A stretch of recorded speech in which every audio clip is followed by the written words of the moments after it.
মৰমৰ ছাত্ৰ ছাত্ৰীসকল, আজি মই ষষ্ঠ শ্ৰেণীৰ ক্লাছ 6ৰ অসমীয়া ভাষাৰ বিকাশৰ কথা নামৰ 3 নম্বৰ পাঠটি পঢ়াবলৈ ওলাইছোঁ। আমি ছাত্ৰ ছাত্ৰীসকলে প্ৰত্যেকেই নিজৰ নিজৰ কিতাপবিলাক মেলি লোৱা, তাৰপিছত এফালৰ পৰা ভালদৰে চাই যাবা। ভাষা বুলি কওঁতে আমি প্ৰথমতে ভাষা কিনো এই সম্পৰ্কে জানিব লাগিব। ভাষা হ'ল কোনো বিশিষ্ট জনসমষ্টিৰ মাজত পাৰস্পৰিক মনৰ ভাৱ আদান প্ৰদানৰ অৰ্থে ব্যৱহাৰ হোৱা স্পষ্ট অৰ্থযুক্ত ধ্বনি সমষ্টিকে ভাষা বোলা হয়। আমি এতিয়া গম পালোঁ নহয় যে কোনো বিশিষ্ট জনসমষ্টিৰ মাজত পাৰস্পৰিক মনৰ ভাৱ আদান প্ৰদানৰ অৰ্থে ব্যৱহাৰ হোৱা স্পষ্ট অৰ্থযুক্ত ধ্বনি সমষ্টিকে ভাষা বোলা হয়।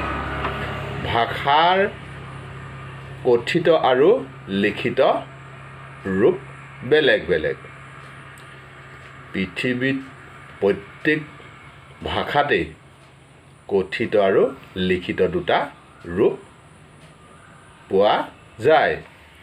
অসমীয়া ভাষাটো দুটা ৰূপ আছে।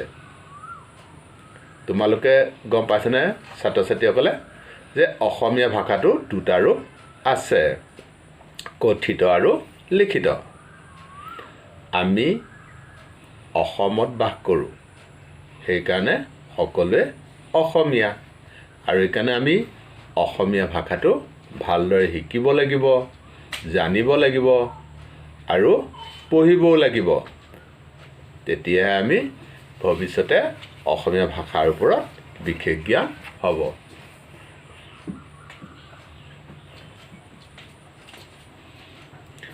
অসমীয়া ভাষা বিকাশৰ কথা নামৰ পাঠটি এতিয়া আমি প্ৰথমতে কিতাপত কি কি আছে চাই লওঁ।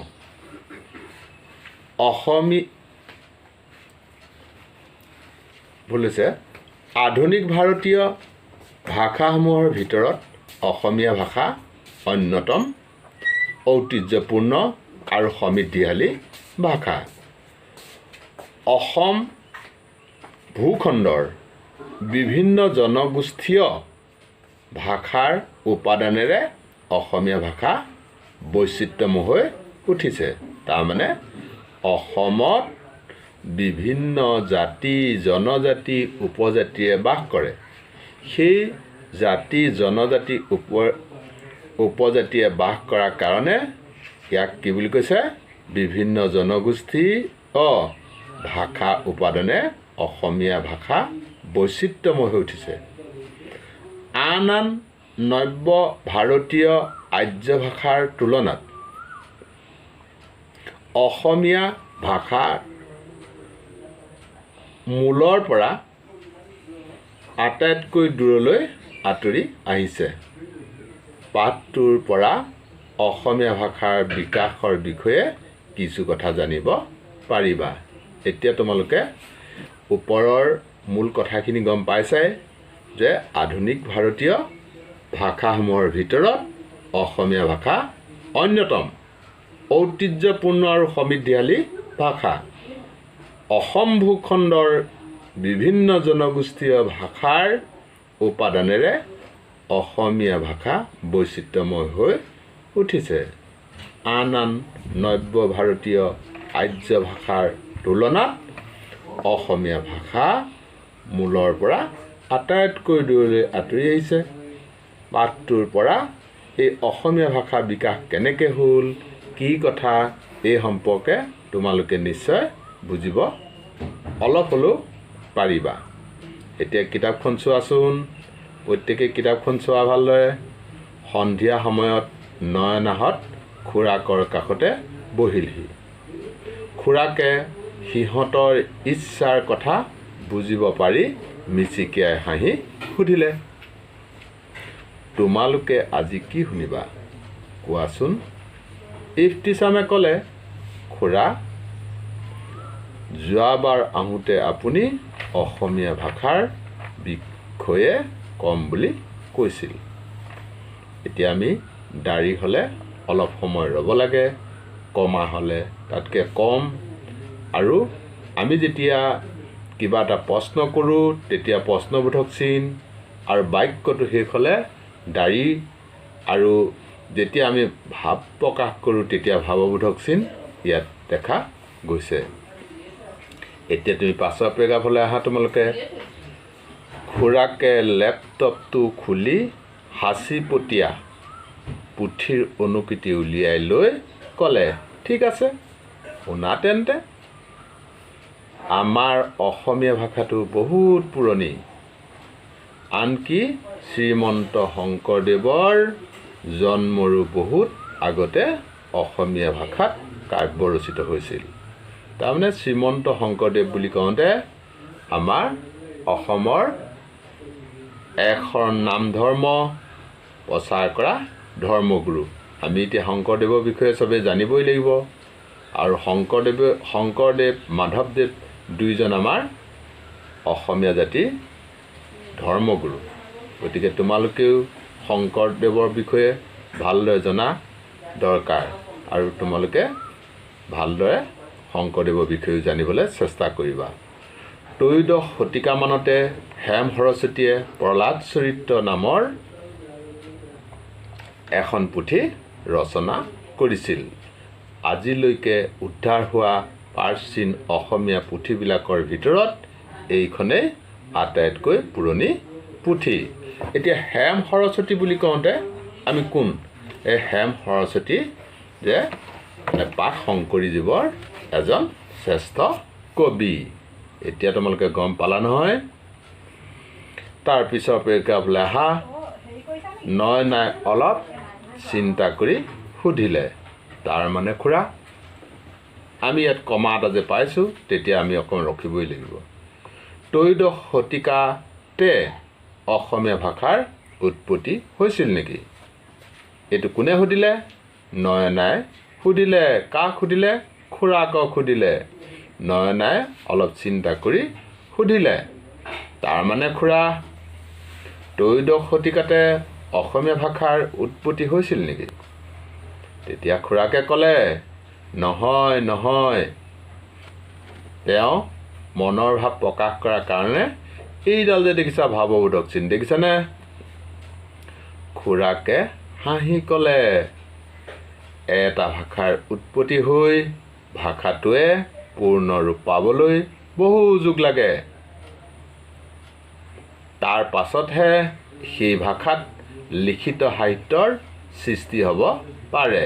এতিয়া তোমালোকে গম পালানে যে এটা ভাষাৰ উৎপত্তি হৈ ভাষাটোৱে পূৰ্ণ ৰূপ পাবলৈ বহু যুগ লাগে।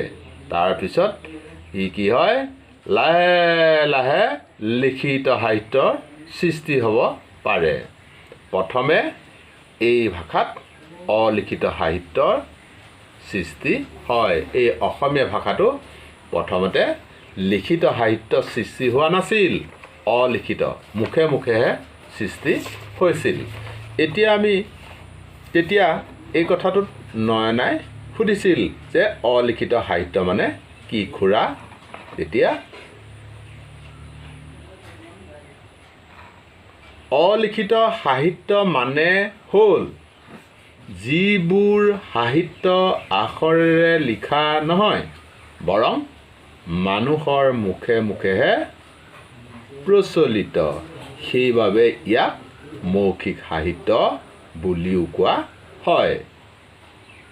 কথাটো এতিয়া গম পালানে? যিবিলাক সাহিত্য মুখে মুখেহে সৃষ্টি হয়, যে লিখিত নহয়, তাক কি বুলি কয়? অলিখিত সাহিত্য বা মৌখিক সাহিত্য।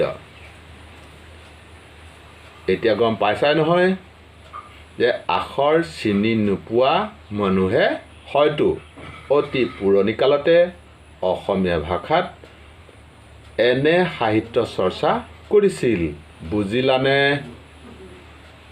বুজিলানে তোমালোকে? এতিয়া আমাৰ ককাহঁতে নিশ্চয় যদিও লিখিব মেলিব নাজানে, পঢ়িবও নাজানে, সাধু কথা তোমালোকক শুনাই, আকৌ ৰামায়ণৰ কথা শুনাই, মহাভাৰতৰ কথা শুনাই, এইবিলাকতো তোমালোকে শুনিছাই। গতিকে এইবিলাক হ'ল যিবিলাক ককাহঁতে নাজানে, সেইখিনিক কি বুলি কৈছে, মুখে মুখেহে প্ৰচলিত। তাৰমানে ককাহঁতে লিখিব পঢ়িব নাজানে। এতিয়া তোমালোকে নিশ্চয় বুজি পাইছা অলিখিত সাহিত্য মানে কি।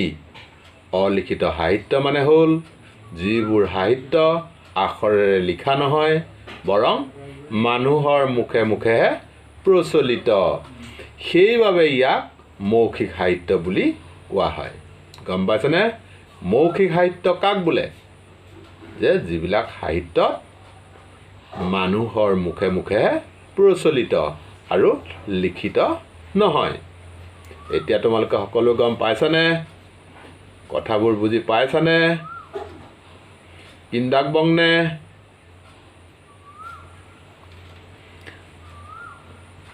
আখৰ চিনি নোপোৱা মানুহে হয়তো অতি পুৰণি কালতে অসমীয়া ভাষাত এনে সাহিত্য চৰ্চা কৰিছিল। তাৰমানে অলিখিত সাহিত্য সৃষ্টি কৰিছিল। বুজিলানে? তেতিয়া ইফতিছামে কৈছে, ইয়াত ডেছ যে দি থৈছে, ইয়াত কোনে ক'ব এতিয়া? ইফতিছামেই কৈছে নিশ্চয়। বুজিলোঁ খুৰা। আকৌ খুৰাকে এই ডেছ যে দি থৈছে, এইডোখৰত ডেছ দি থৈছে, আমি এইডোখৰত আমাৰ দৰকাৰ নাই, হ'লেও আমি কথাটো কৈ গৈছোঁ। এতিয়া শুনা, ভাষা পৰিৱৰ্তনশীল। ভাষা এটা সদায় পৰিৱৰ্তন হৈ থাকে, পৰিৱৰ্তনে হৈ থাকে। অসমীয়া ভাষাও যুগে যুগে পৰিৱৰ্তিত হৈ আহি আছে।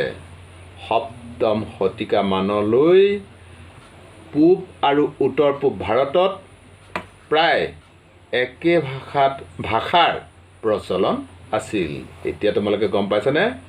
উত্তৰ পূব বুলি কওঁতে ভাৰতৰ উত্তৰ পূৰ্বাঞ্চল, আমাৰ এইখনক উত্তৰ পূৰ্বাঞ্চল বুলি কয়। উত্তৰ পূব ভাৰতৰ উত্তৰ পূব ভাৰত বুলি কওঁতে আমাৰ অসমখন পৰিব। তাৰো আগতে অসমত অৰ্থাৎ তেতিয়াৰ কামৰূপ ৰাজ্যত প্ৰচলিত ভাৰতীয় ভাষাটোত দুটা এটাকৈ স্থানীয় শব্দ সোমাবলৈ লৈছিল। তাৰ মানে বুজি পালানে? যেতিয়া কামৰূপ মানে অসমৰ পুৰণি নাম হ'ল কামৰূপ, সেই কামৰূপ ৰাজ্য বুলি কওঁতে আমাৰ অসমখনৰ কথাই বুজাইছে। এই অসমখনত যেতিয়া বিভিন্ন জাতি, জনজাতি, উপজাতি আছিল, তেতিয়া কি হ'ল, বিভিন্ন মানুহবিলাক আহি তাত কথা বতৰা পাতোঁতে এটা দুটাকৈ ভাৰতীয় ভাষাটোত দুটা এটাকৈ কি কৈছে, এই তাৰ স্থানীয় মানে তাৰ মানুহবিলাকৰ ভাষাবিলাক সোমাই গৈছিল। কাৰণ অতি পুৰণি কালৰে পৰা অসম বিভিন্ন জনগোষ্ঠীৰ নিগাজী আৱাসভূমি। গম পাইছানে কথাটো? এতিয়া অতি পুৰণি কালত অসমখনত বিভিন্ন জনগোষ্ঠী বাস কৰিছিলে। যেনেকৈ তোমালোকে গম পাইছাই নহয়, আহোম, মিচিং, বড়ো, নেপালী, কছাৰী, চুতীয়া, কলিতা, এইবিলাক বিভিন্ন জনগোষ্ঠী। এই জনগোষ্ঠীবিলাক তেতিয়া আগৰ পৰাই আছে, কিন্তু হ'লেও ধৰা ব্ৰিটিছসকল তাৰ পাছত অহা, সকলোৱে মাজত ভাষা, সংস্কৃতি আৰু ভাৱৰ আদান প্ৰদান হৈছিল। ইটো ভাষাৰ লগৰ মানুহৰ লগত অন্য এটা ভাষাৰ মানুহে কথা বতৰা পাতিছিলে। কথা বতৰা পাতোঁতে তাৰ মাজতে ভাষাবিলাকৰ আদান প্ৰদান হৈছিল। ফলত ইটো ভাষাৰ উপাদান সিটো ভাষাত স্বাভাৱিকভাৱে সোমাই পৰিছিল। এতিয়া তোমালোকে গম পাইছানে যে ভাষা হ'ল পৰিৱৰ্তনশীল। ভাষা যুগে যুগে পৰিৱৰ্তন হৈ আছে, এতিয়াও পৰিৱৰ্তন হৈ আছে, পৰিৱৰ্তন হৈ থাকিব। ঠিক সেইদৰে অসমীয়া ভাষাটো পৰিৱৰ্তনশীল। আৰু এই অসমখনত বিভিন্ন জাতি, জনজাতি, উপজাতি, নিগাজী আৱাসভূমি, তাৰমানে সকলো জনগোষ্ঠীৰ মানুহে অসমত বাস কৰে। এতিয়া তোমালোকে অলিখিত সাহিত্য, মই এতিয়া পঢ়ুৱাই যোৱা আগৰ পেৰাগ্ৰাফটো যে আছে, যে অলিখিত সাহিত্য মানে কি? যে যিবিলাক সাহিত্য লিখিত নহয়, মানুহৰ মুখে মুখেহে প্ৰচলিত, তাকে অলিখিত সাহিত্য বুলি কোৱা হয়। তোমালোকৰ মনত ৰৈছেনে? আৰু ইয়াত তোমালোকক পাঠটিত বিভিন্ন কথা, এই ভাষাটোৰ বিষয়ে বিভিন্ন কথা তোমাক দিছে, আৰু তোমালোকে ভালদৰে শিকিব লাগিব, পঢ়িব লাগিব। ভৱিষ্যতে ডাঙৰ মানুহ হ'বলৈ ভালদৰে পঢ়া শুনা কৰিব লাগিব। এতিয়া যদিও আমাৰ এই কৰোণা মহামাৰীয়ে আমাক স্কুল বন্ধ কৰি ৰাখিছে, তথাপিও আমি পঢ়িবই লাগিব। মৰমৰ ছাত্ৰ ছাত্ৰীসকল, আমি পঢ়ি প্ৰত্যেকেই ডাঙৰ মানুহ হ'ব লাগিব। আমি ডাক্তৰ হ'ব লাগিব, ইঞ্জিনিয়াৰ হ'ব লাগিব, প্ৰফেচৰ হ'ব লাগিব, বিভিন্ন ডাঙৰ ডাঙৰ চাকৰি কৰিব লাগিব। গতিকে প্ৰত্যেকেই ঘৰত বহি নাথাকি প্ৰত্যেকেই ভালদৰে পঢ়া শুনা কৰিবা। আৰু আমাৰ এতিয়া আজি তাৰিখৰ পৰা গৰম বন্ধটো দিছেই। আমি গৰম বন্ধৰ পাছত যেতিয়া স্কুল খুলিব, আমিতো ভালদৰে তেতিয়া সকলোৱেই একদম মুখামুখিকৈ পঢ়া শুনা কৰিম, আৰু পঢ়ি আমি ভালদৰে পাৰিবই লাগিব। গতিকে মৰমৰ ছাত্ৰ ছাত্ৰীসকল, তোমালোকে ভালদৰে পঢ়িবা। মই আশা কৰিছোঁ তোমালোকে প্ৰত্যেকেই গৰম বন্ধৰ দিনকেইটাত বা কৰোণাত ক'তো নোলাবা, ঘৰতে ভালদৰে পঢ়িবা। পঢ়ি কৰি ভাল মানুহ হ'ব বুলি মই আশা কৰিছোঁ। আজি মই ইয়াতে তোমালোকক পাঠটো সামৰিছোঁ। অহা কালিলৈ মই তাৰ পাছৰডোখৰ বুজাম।